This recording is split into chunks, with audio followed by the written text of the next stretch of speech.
부곡중앙교회 우리 성도 여러분들에게 만나 뵙게 되어서 참 기쁘고 또 감사합니다. 교회 와서 제가 두 가지 정도 크게 놀랐고 감사한데요. 첫 번째는 우리 중고등부 학생들의 수준이 너무 높은 것 같아서 찬양의 수준도 그렇고 앞서 우리 기도했던 우리 학생들 기도하는 그 내용들이 너무 교회의 수준이 참 좋다 싶었습니다. 또 두 번째는 축복성을 해주셔가지고 제가 깜짝 놀랐습니다. 너무 감사하고 이게 준비된 말씀들 더 은혜 가운데 전해야 되겠다라는 마음들을 다잡게 하는 시간이어서 너무 감사합니다. 생각나실 때마다 저희 우리 고신대학교 고려신학대학원 또 우리 복음병원을 위해서 계속 기도해 주시고요. 역사와 전통이 있는 교회인 만큼 그 신앙 안에서 우리 세대 통합들 또 다음 세대들이 계속해서 든든히 세워나가시길 주의 이름으로 축복합니다. 짧은 시간이지만 오늘 우리 느헤미야 말씀 통해서 시작점에서 우리가 잊지 말아야 할 것들, 특별히 이제 여름 사역을 마치시고 본격적인 이제 하반기 사역 들어가는 이 시작점, 또 그리고 우리 학생들의 경우에는 이제 개학을 한 시작점에서 우리가 좀 잊지 말아야 할 영적인 원리들을 살펴보도록 하겠습니다. 제가 먼저 기도하고 우리 말씀 보겠습니다. 삼위 하나님, 주의 말씀을 펼칩니다. 우리의 이성과 마음을 조명하여 주셔서 주의 뜻만이 밝히 드러날 수 있도록 역사하여 주시옵소서. 감사드리며 예수님 이름으로 기도합니다. 앞서 말씀을 드렸지만 지금 부곡중앙교회는 굉장히 중요한 사역의 그 변곡점과 시작점에 서 있다고 볼 수 있습니다. 여름 사역 얼마나 바쁘셨습니까? 여름 사역을 우리가 그렇게 뜨겁게 한 이유는 하반기 우리가 영적으로 좀 뜨겁게 일어나기 위해서 우리가 준비했던 것 아니겠습니까? 또 그리고 학생들도 수련회라든지 여러 여름 활동들을 통해서 다시 한번 무장하고 또 일어서고자 회복하고자 했던 것은 2학기 우리의 어떤 학교 생활과 또 모든 하반기 활동들을 위해서 우리 학생들도 준비되었을 것입니다. 아마 또 우리 대학생들도 이제 곧 개강을 앞두고 있기 때문에 굉장히 우리 부곡중앙교회는 중요한 시작점에 서 있는 것 같습니다. 더 나아가서 부곡중앙교회의 어떤 영적인 상황들 속에서도 이제 코로나 팬데믹이 마치고 나서 다시 한번 부곡중앙교회 전체적인 사역들을 좀 일으키고자 하는, 다시 한번 회복하고자 하는 그 영적인 시기에 서 있을 거라 저는 생각되어지는데, 그러한 어떤 사역의 시작점에서 뭔가 우리가 다시 한번 회복하고자 하는 그 출발점에서 우리가 어떤 것들을 좀 붙잡아야 될 것인가 좀 살펴보고자 합니다. 오늘 본문에 느헤미야 역시 우리와 비슷한 상황에 처해져 있는데요, 무너졌던 성벽들을 다시 재건하고자 하는 그 사역의 시작점에 서 있습니다. 그때 느헤미야가 그 영적인 사역들을 시작함에 있어서 독특하게 붙잡고 있는 신앙의 원리들이 몇 가지 있습니다. 그 배경들이, 독특한 배경들이 있는데 오늘 우리가 본문을 찾았기 때문에 조금 찾아보도록 하겠습니다. 우리 느헤미야 1장 2절과 3절 한번 보시죠.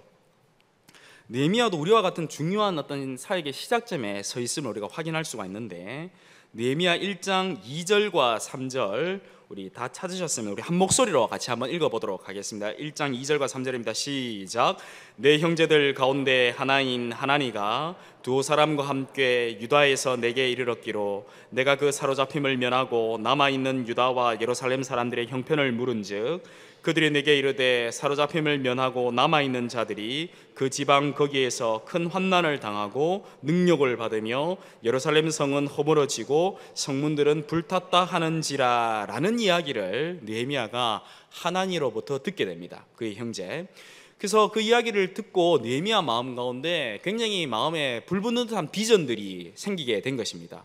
어떤 비전이었냐면 1장 3절에 따르면 백성들이 큰 환난을 당하고 능력을 받는 모습을 보고 그 동포들과 백성들을 도와야겠다라는 비전을 가지게 된 것입니다. 그러한 사역을 새롭게 일으켜 봐야 되겠다, 성벽을 새롭게 회복시켜 봐야 되겠다라는 비전을 갖게 된 것입니다.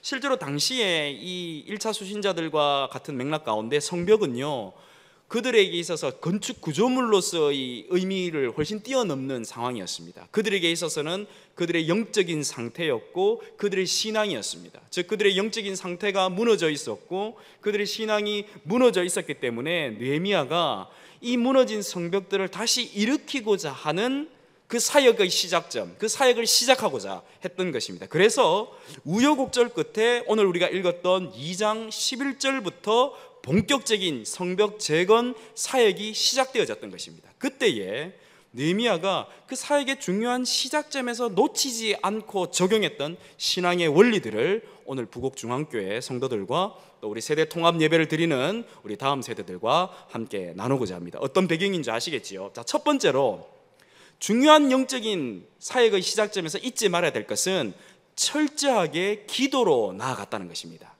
철저하게. 오늘 본문 우리 2장 11절과 12절 초반절인데요, 제가 한번 읽어보겠습니다. 내가 예루살렘에 이르러 머무른 지 사흘 만에 내 하나님께서 예루살렘을 위해 무엇을 할 것인지 내 마음에 주신 것을이라고 되어져 있습니다. 느헤미야가 하나님으로부터 그 이야기를 듣고 그가 예루살렘에 이제 당도했습니다. 예루살렘에 도착하자마자 그가 하고 있는 것은 3일 동안 아무것도 하지 않고 기도했음을 알 수가 있습니다. 사흘 만에 그가 하나님께 기도함으로 말미암아 하나님께서 뭔가 메시지를 주신 것입니다. 그런데 느헤미야의 내용들을 꼼꼼히 살펴보면 느헤미야가 이 문제를 가지고 기도했던 것이 여기가 처음이 아님을 알 수가 있습니다. 우리 다시 1장 한번 보시죠. 1장 2절과 3절에서 하나님으로부터 이 이야기를 듣고 나서 가장 먼저 느헤미야가 반응을 보이는 것이 4절인데요 4절 우리 다 같이 한번 읽어보도록 하겠습니다. 1장 4절입니다. 시작. 내가 이 말을 듣고 앉아서 울고 수일 동안 슬퍼하며 하늘의 하나님 앞에 금식하며 무엇을 하고 있습니까? 기도하고 있습니다. 느헤미야가 하나님으로부터 이 성벽 재건과 관련된 비전에 대해서, 그리고 그가 그토록 바랬던 이런 사역들을 시작하면서 기도로 준비하고 있었던 것입니다. 2장 11절과 12절 초반에 이 문제를 가지고 기도했던 것이 처음이 아니었던 것입니다. 그리고 우리가 본문을 꼼꼼히 살펴보면 느헤미야가 이 문제를 가지고 기도했던 그 시간도 굉장히 길었습니다. 우리 1장 1절 한번 보시면 이 하나님으로부터 이야기를 듣게 된 때가 언제냐 하면 1장 1절에 따르면 아닥사스다 왕 제20년 몇 월입니까? 기슬루월입니다. 기슬루월. 우리 성도 여러분들 또 우리 학생 여러분들, 기슬루월이라 하니까 여러분들 조금 어렵지요. 기슬루월을 현재 우리들의 시간의 개념, 현재 우리들의 원력의 개념으로 바꾸어 내면 기슬루월은 11월에서 12월쯤 됩니다. 11월에서 12월쯤 됩니다. 11월과 12월 때에 이 이야기를 듣고 그가 기도하기 시작했고, 여러분들 잘 아시겠지만은 예루살렘에 당도하기 전에 느헤미야가 어떻습니까? 아닥사스다 왕께 청을 올려가지고 도움을 구하지 않습니까? 우리 2장 1절 한번 보십시오. 2장 1절에 아닥사스다 왕께 청을 올릴 때가 언제냐 하면은 2장 1절에 따르면 아닥사스다 왕 제20년, 이때가 몇 월입니까? 니산월입니다. 니산월을 우리의 시간의 개념, 원력의 개념으로 풀어내면 니산월은 3월에서 4월쯤 됩니다. 자, 그러면 적어도 느헤미야는 이 문제를 가지고 11월에서 12월부터 기도하기 시작해서 아닥사스다 왕께 청을 올렸던 3월에서 4월까지 기도했는 걸 치면 적어도 3개월에서 4개월 정도 기도하며 금식하고 있었던 것입니다. 수일 동안 슬퍼하며 기도했던, 금식했던 그 기간이 적어도 3개월에서 4개월 정도 되었던 것입니다. 그래서 느헤미야가 우여곡절 끝에 드디어 그가 그토록 바랬던 예루살렘 성벽 재건을 위해서 그가 그토록 원했던, 예루살렘에 당도했던 것이 2장 11절이었던 것입니다. 2장 11절. 그래서 아마 당시에 많은 학자들이 이렇게 이야기합니다. 왜 아닥사스다 왕께 청을 올릴 때가 그때였을까? 아마 페르시아 당시의 문화 가운데 신하가 왕에게 청을 올리는 것은 목숨을 걸고 올리는 일이었기 때문이었습니다. 아주 신중에 신중을 기하며 가장 베스트 타이밍을 찾아서 3개월에서 4개월 동안 기도하면서 준비하면서 청을 올렸던 것 같다라고 추측할 수 있습니다. 왜냐하면 왕의 뜻이 어디에 있는지 알지 못하기 때문에 신하는 괜히 잘못된 청을 올렸다가 왕에게 오해를 살 수 있기 때문입니다. 왕이 이 신하가 쿠데타 일으키려는 것 아닌가, 혹은 왕의 뜻과는 다른 청을 올려서는 안 되었기 때문에 아마 느헤미야가 아마 벼르고 아마 이때가 축제 기간 아니었을까, 이런 추측도 있습니다. 어찌되었든 간에 느헤미야가 적어도 3개월에서 4개월 동안 신중에 신중을 기하며 기도하면서 이 문제를 가지고 기도했던 것을 알 수가 있습니다. 그런데 우리가 주목하고자 하는 것은 여기입니다. 2장 11절과 12절인데 느헤미야가 그렇게 기도로 이 문제를 준비했음에도 불구하고 그가 다시 한번 하나님께 기도로 나아가고 있다는 것입니다. 그가 그토록 바랬던 예루살렘에 당도하자마자 그가 가장 먼저 하고 있는 것은 3일 동안 아무것도 하지 않고 기도하고 있다라는 느헤미야의 이 겸손의 기도의 신앙이라는 것입니다. 사랑하는 우리 부곡중앙교회 성도 여러분들, 또 우리 학생 여러분들, 우리는요 어느 정도 방향이 있고 어느 정도 계획이 서고 우리가 뭔가 이루어져 가는 과정들을 느끼게 되면 더 이상 하나님께 기도하지 않습니다. 더 이상 하나님께 묻지 않는다 이 말입니다. 그런데 느헤미야 보십시오. 그가 이토록 철저하게 기도로 오랜 시간 동안 준비하였음에도 불구하고 또 하나님의 선한 손의 도움을 따라 예루살렘에 당도해서 이제 본격적인 사역을 시작하면 되는데 그때도 모든 것을 멈추고 3일 동안 아무것도 하지 않고 다시 하나님께 기도하면서 겸손히 나아가고 있다는 것입니다. 사랑하는 우리 부곡중앙교회 성도 여러분들, 여러분들이 이제 하반기 사역을 시작하면서 또 우리 학생 여러분들이 개학을 준비하면서 이제 시작점에 서 있습니다. 이제 여러분들이 본격적으로 이제 삶으로 나아가야 합니다. 그때에 가장 먼저 여러분들은 겸손히 기도로 나아가시길 주의 이름으로 축복합니다. 그럴 때에 하나님께서 역사해 주신다 확신합니다.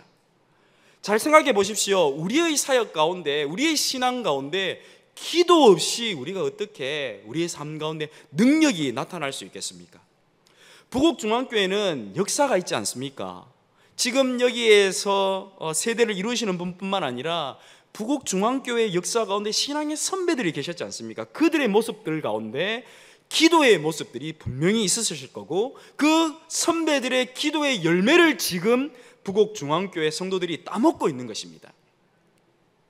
여러분들이 그 기도의 열매를 따먹기에 지금 이렇게 든든히 서가고 있는 것인데요, 우리들의 사역 가운데 여러분들이 지금 기도의 열매와 기도의 씨앗들을 뿌려야 이제 부곡중앙교회의 다음 세대들도 그 기도의 열매를 따먹지 않겠습니까? 여러분들이 부곡중앙교회로서 이제 하반기 사역을 바라보고 여러분들이 이제 개학을 앞두고 있는 이 시점에 가장 먼저 하나님 우리가 어떻게 나아가야 되겠습니까? 하나님 우리가 어떤 모습으로 나아가야 되겠습니까? 라고 철저히 기도의 무릎을 세우시는 여러분 되길 주의 이름으로 축복합니다. 그럴 때에 하나님께서 어떻습니까? 어떻게 역사해 주십니까? 우리 2장 12절 초반절 보십시오. 내 하나님께서 예루살렘을 위해 무엇을 할 것인지 내 마음에 주신 것을이라고 되어 있지 않습니까? 느헤미야가 이 문제를 가지고 하나님께 다시 한번 기도로 나아갔을 때에 하나님께서 구체적으로 느헤미야에게 무엇을 해야 할 것인가 말씀해 주셨다는 것을 우리가 확인할 수가 있습니다. 부곡중앙교회가 하나님 아버지 앞에 하나님 우리가 하반기 사역 어떻게 나아가야 되겠습니까? 하나님 우리가 개학을 앞두고 우리가 어떻게 나아가야 되겠습니까? 라고 기도할 때 구체적으로 이어들을 마음 가운데에 무엇을 해야 할 것인가 하나님께서 메시지로 말씀으로 해주실 줄 믿습니다. 우리가 그것을 붙잡고 하반기 사역을 나아가야 되는 것입니다. 우리의 생각과 우리의 계획과 우리의 뜻이 아니라 주님 주시는 그 말씀받아 사역하는 우리 부곡중앙교회 되길 주의 이름으로 축복합니다. 두 번째로 사역의 시작점에 있어서 잊지 말아야 될 것이 있는데 철저하게 기도로 우리가 나아갈 뿐만 아니라 두 번째로 느헤미야는요 독특한 신앙의 원리가 나오는데 바로 동역자들과 함께 준비해 나갔다는 것입니다. 동역자들과 함께. 우리 오늘 본문 우리 12절 하반절부터 15절까지인데요 우리 12절부터 처음부터 읽읍시다. 12절부터 우리 15절까지 우리 교독하도록 하겠습니다. 제가 먼저 12절 읽겠습니다. 내 하나님께서 예루살렘을 위해 무엇을 할 것인지 내 마음에 주신 것을 내가 아무에게도 말하지 아니하고 밤에 일어나 몇몇 사람과 함께 나갈새 내가 탄 짐승 외에는 다른 짐승이 없더라.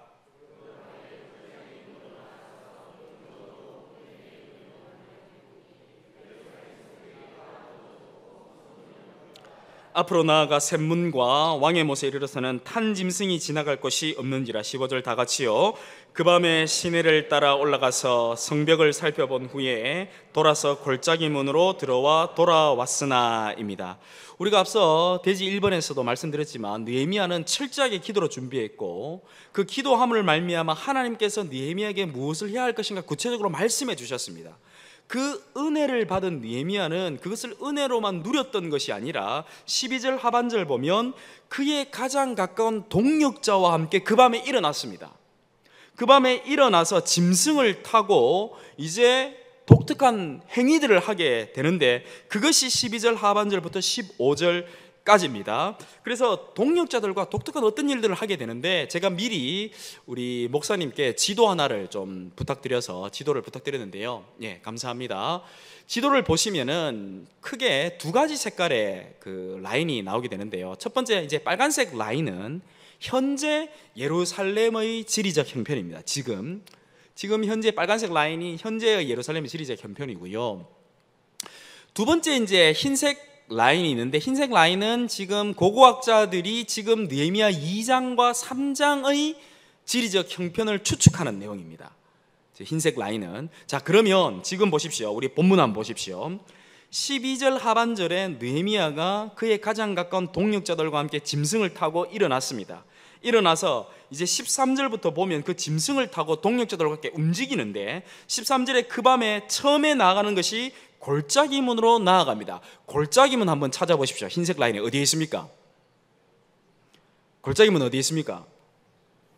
저기 있으면 저기 있다 하면 아무도 못 알아봅니다. 어디에 있습니까? 흰색 라인에 중간쯤에 망대 위에 있죠. 그죠? 골짜기문 있죠. 자, 골짜기문 저기 있고요. 그 다음에 13절에 따르면 골짜기문으로 나아가서 용정으로 분문에 이릅니다. 분문은 어디에 있습니까? 예, 이렇게 하면 아무도 못 알아봅니다. 제일 아래쪽에 있죠. 망대 아래쪽에 제일 밑에 지도에. 그래서 분문이 있습니다. 13절 다시 한번 보십시오. 분문에 이르는 동안에 보니 예루살렘 성벽이 다 무너졌고 성문이 불탔던 것을 느헤미야와 동역자들이 짐승을 타고 다 보게 된 것입니다. 14절입니다. 앞으로 나아가 샘문과 왕의 못에 이릅니다. 샘문은 어디에 있습니까? 분문에서 오른쪽으로 살짝 올라가죠. 그죠? 올라갑니다. 샘문과 왕의 못에 이르러서는 이제 탄 짐승이 지나갈 곳이 없습니다. 왜냐하면 성벽이 다 무너졌기 때문입니다. 그래서 15절에 어떻습니까? 그 밤에 동역자들과 느헤미야가 그 밤에 시내를 따라 짐승을 타고 쭉 올라가서 성벽을 모두 살펴봅니다. 모두 살펴본 후에 돌아서 다시 어디로 돌아 나옵니까? 15절에 따르면 골짜기 문으로 돌아 나오는 것입니다. 골짜기 문으로 들어가서 돌아 나온 것입니다. 자, 다시 지금 흰색 라인은 당시의 예루살렘의 지리적 형편이라 말씀드렸습니다. 골짜기 문으로 나아갔다가 분문으로 샘문으로 모든 것들을 쭉 돌아보고 다시 골짜기 문으로 돌아왔다라는 것입니다. 느헤미야와 동역자들이. 자, 이 말은 무슨 말이냐 하면 느헤미야와 동역자들이 예루살렘 당시의 동서와 남북을 철저하게 조사했다 이 말입니다. 느헤미야와 동역자들이 짐승을 타고 성벽 재건 운동을 하러 왔기 때문에 성벽이 어떻게 무너졌고 어떤 형편인가를 동역자들이 철저하게 사전조사로서 예루살렘의 동서와 남북을 살펴봤다 이 말입니다. 그리고 느헤미야와 동역자들이 얼마나 신중에 신중을 기하면서 철저하게 조사를 했냐 하면 16절에 나옵니다. 우리 16절 다 같이 한번 읽어보겠습니다. 2장 16절입니다. 시작. 방백들은 내가 어디 갔었으며 무엇을 하였는지 알지 못하였고 나도 그 일을 유다 사람들에게나 제사장들에게나 귀족들에게나 방백들에게나 그 외에 일하는 자들에게 알리지 아니하다가입니다. 절대로 이야기하지 않았다 이 말입니다. 이 말은 느헤미야와 동역자들이 교만했단 말이 아니라 철저하게 사전 준비를 하고 여기에 어떤 어둠의 세력, 사단의 세력이 들어오지 못하도록 신중에 신중을 기하며 똘똘 뭉쳐가지고 준비했다 보시면 되겠습니다. 느헤미야와 동역자들의 이 전체적인 흐름들을 한번 보십시오. 느헤미야가 하나님께 기도했지 않습니까? 기도해서 무엇을 해야 할 것인가를 메시지를 받았죠. 받고 그것을 은혜만 누렸던 것이 아니라 그 밤에 일어난 것입니다. 일어나서 예루살렘의 동서와 남북을 꼼꼼하게, 신중하게, 철저하게 조사했단 말입니다. 그리고 그 짐승을 타면서 그 무너진 성벽들을 둘러보면서 한번 상상을 해보십시오. 느헤미야와 동력자들이 무슨 대화를 나누었을 것이며 어떤 이야기를 했겠습니까? 와, 이 무너진 성벽들을 어떻게 하면 회복할까? 누구를 만나야 될까? 아닥사스다 왕이 도와줬던 이 재료들을 어떻게 써야 할까? 그런 어떤 준비의 과정들이 동력자들 가운데 디스커션 하지 않았겠습니까? 그저 그냥 와, 이 무너졌네요.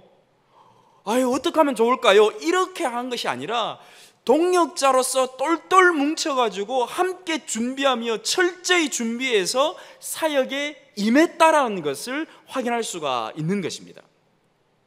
사랑하는 우리 부곡중앙교회 성도 여러분들, 또 우리 다음 세대 여러분들, 이제 여러분들은 영적인 성벽 재건, 부곡중앙교회의 영적인 사역 앞에 서 있습니다. 하반기 사역이라는 중요한 시작점에 서 있는 것입니다. 이때에 여러분들은 부곡중앙교회 동력자들과 함께, 목회자들과 함께, 당회원들과 함께 기도하며 함께 준비하며 영적인 동서와 남북을 살펴보시길 주의 이름으로 축복합니다. 그래서 여러분들이 처하고 있는 부곡중앙교회의 동서와 남북을 살펴보시라 이 말입니다. 동력자들과 함께 내가 섬기는 기관의 영적인 동서와 남북을 살펴서 무엇이 필요한지, 무너진 곳은 어떤 곳인지, 영적으로 회복해야 될 것은 무엇인지를 여러분들이 동력자들과 함께 논의하면서 준비하면서 하반기 사역을 바라보라 이 말입니다. 그때에 정말로 여러분들이 함께하고 그때 여러분들이 영적으로 잘 준비해서 사역에 임한다면 느헤미야에게 역사하셨던 그 하나님이 부곡중앙교회에도 역사해 주실 줄 믿습니다. 느헤미야는요 52일 만에 그 짧은 기간 동안 성벽 재건했지 않습니까? 부곡중앙교회 성도 여러분들이 똘똘 뭉쳐서 함께 동력자의 의식을 가지고 영적인 부곡중앙교회 동서와 남북을 살펴본다면 52일 만에 여러분들도 회복하고 다시 한번 영적인 부흥의 때를 맞이할 줄 믿습니다. 그것이 지금 사역의 시작점에서 무언가 시작하고자 하는 이때에 여러분들이 잊지 말아야 할 내용인 것입니다. 정말 여러분들은 영적인 동서와 남북을 한번 살펴보십시오. 그것이 여러분들에게 누군가에게는 또 어떤 기관에게는 그것이 예배의 자리이고 기도의 자리이고 물질의 자리이고 헌신의 자리일지 모르지 않습니까? 그래서 하나님께서 지금 이 시간 성령을 통해서 여러분들의 마음을 두드리는 것들이 있다면 내가 거기에 우리 목사님과 함께 장로님과 함께 권사님과 함께 내가 좀 헌신해 봐야 되겠다. 특별히 지금 세대 통합 예배이지 않습니까?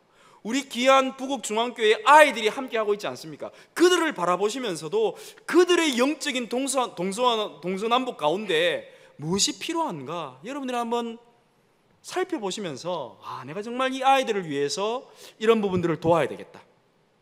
정말 내가 우리 아이들에게 필요한 부분들, 이런 부분들을 내가 섬겨야 되겠다.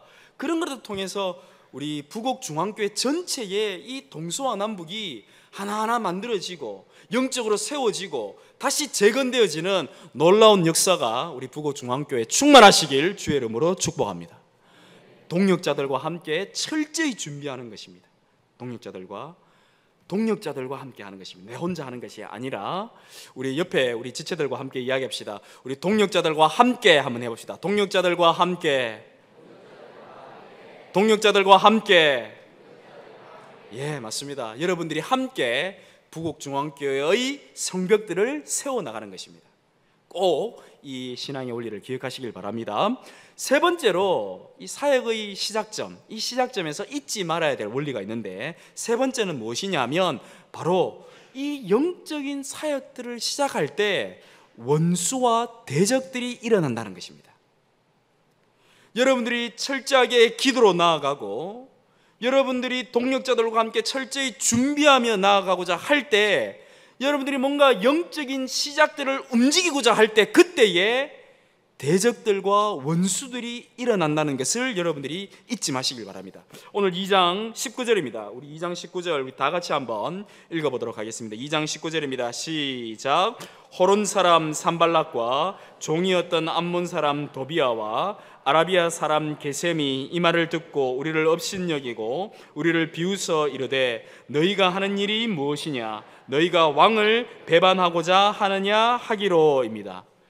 느헤미야와 백성들이 영적인 재건운동을 하고자 할 때 산발락과 도비아와 게셈이란 원수들과 대적들이 일어났습니다.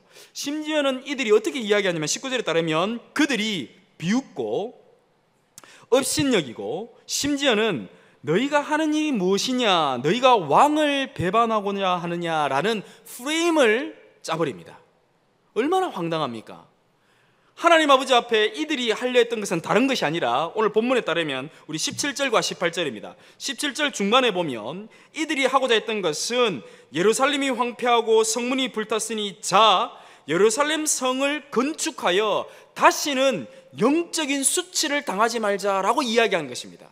느헤미야가. 그리고 이것에 대해서 18절에 따르면 백성들이 어떻게 이야기합니까? 내게 이런 말씀을 전하였더니 그들의 말이, 백성들입니다, 그들의 말이 일어나 건축합시다. 모두 힘을 내어 이 선한 일을 하려 했던 것입니다. 이 일 가운데 산발락과 도비아와 게셈이 일어난 것입니다. 성도 여러분들, 제가 질문 하나 하겠습니다. 여러분들 수준이 높기 때문에. 지금 느헤미야와 백성들은 하나님 편에 서 있습니까? 하나님 편에 서 있지 않습니까? 하나님 편에 서 있습니다. 본문의 표현에 따르면 하나님의 선한 손이 느헤미야와 백성들과 함께하고 있습니다. 하나님의 사역이다 이 말입니다. 그런데 왜 대적들과 원수들이 일어나는 것입니까? 이런 거죠. 부곡중앙교회가, 또 우리 부곡중앙교회 다음 세대들이 이제 새롭게 다짐을 하고 하반기 사역에 임하고 계약을 임하고 시작을 하며 일어나고자 할 때에 영적인 어려움이 찾아온다 이 말입니다. 왜 그렇습니까? 여러분들, 이것은요 우리들에게 주는 신앙의 원리가 굉장히 분명한데 어렵지 않습니다. 왜냐하면 사단의 입장에서 한번 생각해 보십시오. 사단의 입장에서 여러분들이 하나님 아버지 앞에 회복하고 여러분들이 하나님 아버지 앞에 뜨겁게 기도하고 동력자들과 함께 영적인 것들을 재건하려는 이런 어떤 움직임들이 있으면 사단의 입장에서는 위기 아니겠습니까? 사단의 입장에서는 하나님 나라가 확장되어지고 부곡중앙교회가 이 지역사회 가운데 영향력을 미치는 것을 막아야 되지 않겠습니까? 그렇기 때문에 영적인 어려움을 주고 산발락과 도비아와 같은 이런 이들이 일어나서 부곡중앙교회를 힘들게 하고 개별적인 성도 여러분들의 삶을 흔들고 어렵게 만든다 이 말입니다. 그래서 교회가, 또 여러분들이 하나님 아버지 앞에 헌신하지 못하도록, 하나님 아버지 앞에 나아가지 못하도록 영적인 고난과 어려움을 준다라는 것입니다. 성경의 많은 인물들 한번 떠올려 보십시오. 성경의 많은 사건들을 떠올려 보십시오.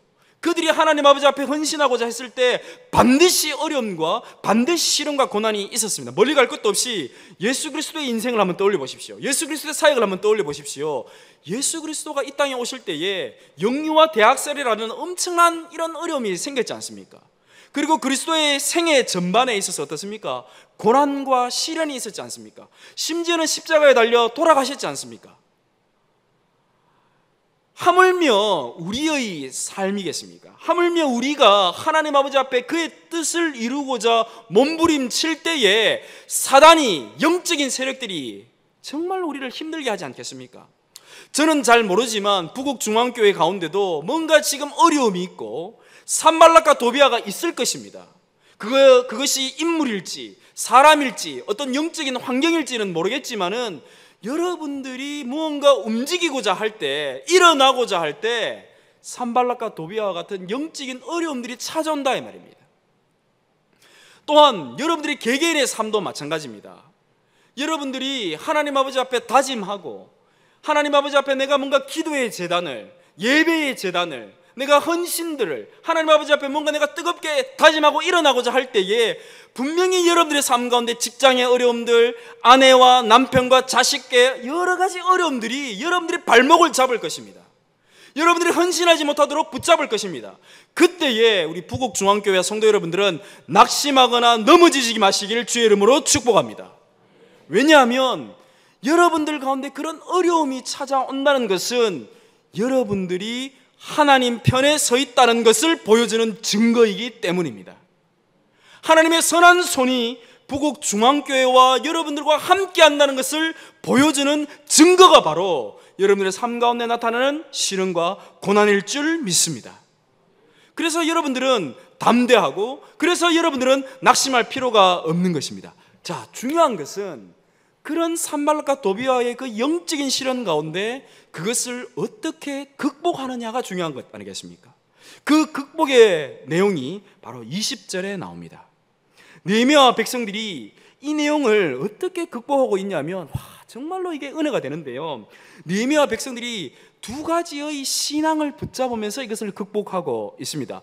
영적인 산발락과 도비아, 이 게셈의 문제, 이 영적인 어려움들을 우리 부곡중앙교회가 이 20절의 내용들을 잘 붙잡으면서 잘 이겨내 나가시길 바라는데, 첫 번째는요, 느헤미야가 하늘의 하나님께 모든 것들을 맡기고 나아가고 있습니다. 하늘의 하나님께.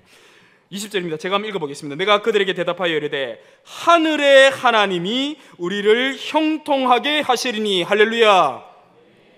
느헤미야가 사면이 막혀져 있는 그 산발락과 도비아의 그 어려움들 가운데 정말로 산발락과 도비아 같은 이런 어떤 당대의 그 지도자들이 그들을 맞서고 그들을 헐뜯고 그들을 앞에 어려움을 준다면 얼마나 힘들겠습니까? 그리고 이들은 이제 포로로 이제 돌아왔던 이들이 이제 정착하고 이제 뭔가 만들어가려는 상황 가운데 그 이미 오랫동안 그 지역사회를 주름잡고 있었던 산발락과 도비아들이 이렇게 일어나면 정말로 너무너무 힘들었을 것입니다. 그런데 그때에 느헤미야와 백성들은 다른 것을 붙잡았던 것이 아니라 하늘의 하나님을 바라봤던 것입니다.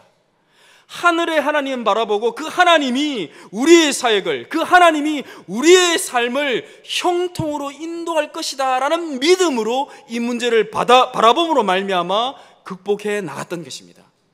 사랑하는 우리 부곡중앙교회 성도 여러분들, 또 우리 학생 여러분들, 여러분들이 하나님 아버지 앞에 몸부림칠 때 반드시 어려움이 찾아올 것입니다. 지금도 여러분들은 그 어려움 한가운데 있을지도 모르겠습니다. 예배를 마치고 여러분들이 저 예배당 문을 나섰을 때 여전히 여러분들 삶 가운데 남편과 아내와 자식과 경제적인 문제가 있을 것입니다. 더 나아가서 우리 부곡중앙교회도 영적인 어려움이 여전히 존재하고 도사리고 있을 것입니다. 그때에 여러분들은 다른 것 의지하는 것이 아니라 부곡중앙교회의 온 성도들은 하늘의 하나님 붙잡으시고 그 하늘의 하나님이 주시는 형통의 복이 충만하시길 주의 이름으로 축복합니다. 그것을 붙잡고 우리가 신나게 사역해 나가는 것입니다. 특별히 우리 세대 통합 예배로 또 우리 다음 세대 우리 청년들과 또 우리 학생들이 있는데요, 여러분들이 붙잡아야 될 신앙은 이런 신앙인 것입니다.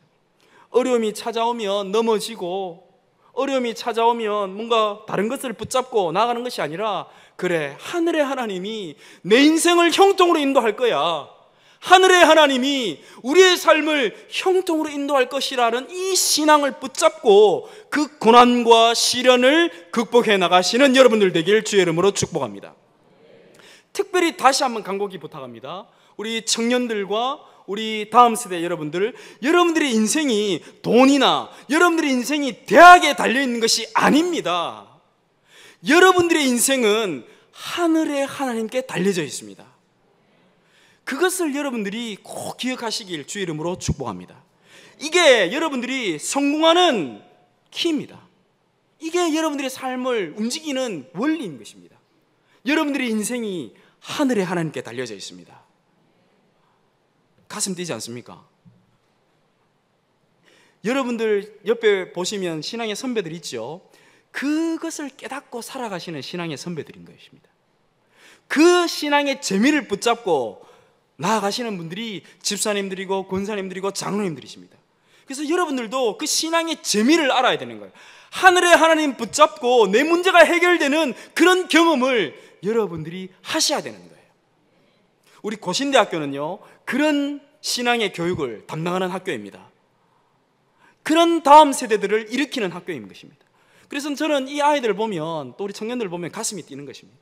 그래서 우리 부엌중앙교회가 정말로 우리 다음 세대들이 이런 신앙의 그 원리들을 붙잡고 나아갈 수 있도록 기도하시고, 힘들 때마다 뭔가 인간적인 어떤 내용들을 주기보다, 야, 힘들지, 어렵지, 하늘의 하나님 우리 붙잡자, 이런 신앙의 메시지를 삶으로 또 말씀으로 늘 이렇게 전수해 주셔서 우리 부곡중앙교회의 70년, 80년, 우리 부곡중앙교회의 그 100년을 바라보는 다음 세대들을 든든히 세워나가시길 주의 이름으로 축복합니다. 두 번째로 지금 느헤미야가 어떻게 해서 이것을 극복하고 있냐면요, 와, 이게 또 놀라워요. 느헤미야가 하늘의 하나님을 붙잡는 것과 동시에 느헤미야가 철저히 이 문제를 말씀으로 해결하고 있습니다. 말씀으로. 20절 하반절인데, 이건 조금 어려운데요, 신학적인 문제가 있는데, 20절 하반절인데 느헤미야가 이렇게 이야기합니다. 우리가 일어나 건축하려니와 오직 너희에게는 예루살렘에서 아무 기업도 없고 권리도 없고 기억되는 바도 없다 하였느니라 라고 이야기하고 있습니다. 이 내용은요, 느헤미야가 산발락과 도비아의 이 문제를 말씀의 프레임에서, 말씀의 관점에서 이것을 해석하고 있습니다. 지금 방금 제가 읽어드렸던 이 내용은요, 느헤미야 당시의 말씀이었던 율법을 느헤미야가 쿼테이션하고 있는 것입니다. 우리 말씀 한 구절 찾아보겠습니다. 신명기 23장 3절 말씀입니다. 신명기 23장 3절 말씀입니다. 제가 가지고 있는 성경 구약 297면입니다. 우리 느헤미야를 손으로 잡은 상태로 우리 신명기 23장 3절 한번 찾아보겠습니다. 신명기 23장 3절 말씀입니다. 우리 구약 297페이지 우리 다 찾으셨으면 우리 한 목소리로 같이 읽어보도록 하겠습니다. 시작. 암몬 사람과 모압 사람은 여호와의 총회에 들어오지 못하리니 그들에게 속한 자는 10대뿐 아니라 영원히 여호와의 총회에 들어오지 못하리라 입니다. 지금 느헤미야가 당대의 율법이었던 신명기 말씀을 통해서 암몬 사람과 모압 사람은 여호와의 총회에 들어오지 못한다, 즉 하나님의 백성이 아니다라는 말씀을 쿼테이션하면서 지금 느헤미야 2장 20절 하반절을 이야기하고 있는데요, 다시 느헤미야 요거 지금 붙잡은 상태로 지금 신명기에서는 암몬 사람과 모압 사람은 여호와의 총회에 들어오지 못한다라는 것들을 우리가 확인했습니다. 우리 2장, 느헤미야 2장으로 다시 돌아와 보겠습니다. 2장 19절에 따르면 산발랏은요 호론 사람입니다. 호론 사람. 근데 나중에 지도를 한번 찾아보십시오. 호론 사람, 호론 지역은요 모압 지방 안에 속해져 있는 지역입니다. 즉 산발랏은 모압 사람이라는 것입니다. 모압 사람. 그 다음에 도비아는 어느 지역 사람입니까? 도비아는 쉽죠. 암몬 사람이죠. 그 다음에 게셈은 두말할 것도 없이 이방인입니다. 왜냐하면 아라비아 사람 아닙니까? 즉 산발락과 도비아와 게셈은 여호와의 총회에 들어오지 못하는 이방인이다 이 말입니다. 그것을 느헤미야가 신명기 말씀을 쿼테이션하면서 20절 하반절에 이렇게 이야기합니다. 오직 너희에게는 예루살렘에서 아무 기업도 없고 권리도 없고 기억되는 바도 없다라는 말씀을 통해서 이 문제를 해석하고 이 문제를 풀어나가고 있는 것입니다. 사랑하는 우리 부곡중앙교회 성도 여러분들과 우리 다음 세대 여러분들이 이제 철저하게 기도로 일어나길 원하고, 여러분들이 동력제도를 함께 철저하게 영적인 동서남북을 살펴나가고자 할 때, 무언가 영적으로 일어나고자 할 때 여러분들의 교회와 여러분들의 개개인의 삶 가운데 산발락과 도비아와 같은 영적인 시련과 고난이 찾아옵니다. 그때 여러분들은 말씀이 도대체 이 문제를 어떻게 바라보고 말씀이 도대체 이 문제를 어떻게 풀어나가는지 집중하시길 주의 이름으로 축복합니다. 부곡중앙교회는 말씀이 가라 하면 가고 말씀이 서라 하면 서는 교회 되시길 주의 이름으로 축복합니다. 말씀 중심의 신앙이 바로 이런 것입니다. 도대체 내가 만나는 문제가, 도대체 내가 직면하고 있는 이런 상황이 도대체 말씀에서는 무엇이라 이야기하는지 여러분들이 그러한 태도를 가지고 신앙생활을 해 나가야 하는 것입니다. 그런 태도를 가지고 그 문제를 해결해 나가야 하는 것입니다. 모르면 목회자들에게 물어보면 되지 않겠습니까? 목사님, 내가 지금 이런 문제를 만나는데, 우리 기관이 이런 영적인 문제를 만나는데 도대체 말씀은 무엇이라 이야기합니까? 도대체 말씀은 우리에게 어떤 원리를 제공해 줍니까?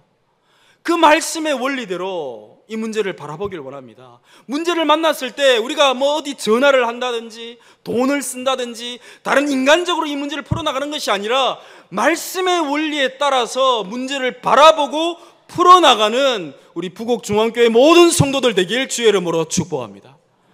그때에 하나님께서 느헤미야를 통해서 이 문제를 극복해 하셨지 않습니까?